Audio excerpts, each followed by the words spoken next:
A stunning look at the amount of plastic pollution found in beer brewed with Lake Michigan water. The University of Minnesota study found tiny fibers called microplastics in every sample. Our Julia Fellow joins us live now to give us a first look at this study on Live at Daybreak. Hi, Julia.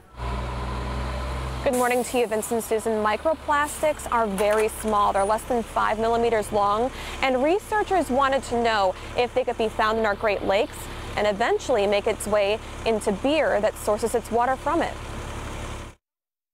Think about the small dust you can spot when you look through a window. That's sort of the size that I'm seeing. You can see it a lot clearer under a microscope.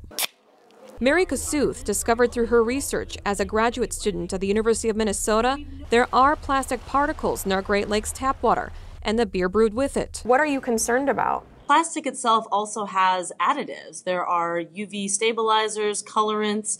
There are plasticizers like phthalates and bisphenol A, potentially leach into an organism that ingested the plastic particle. She explains heavy metals and even pathogens have the ability to absorb in microplastic. In some cases, it's many times the concentration that you would find in the water around it. All of the 12 beer brands she tested in the Great Lakes region had traces of microplastics. 4 of the brands tested used water from Lake Michigan specifically.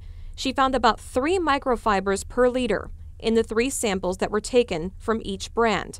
Which brands were tested, she still will not say. Why didn't you identify any of the brands? We're not interested in shaming any particular brands. We just want to know if they're there or not. She discovered the microfibers in the beer were different from the samples that were taken from the Lake Michigan tap water, which tells her something. Perhaps it's not coming from the water itself.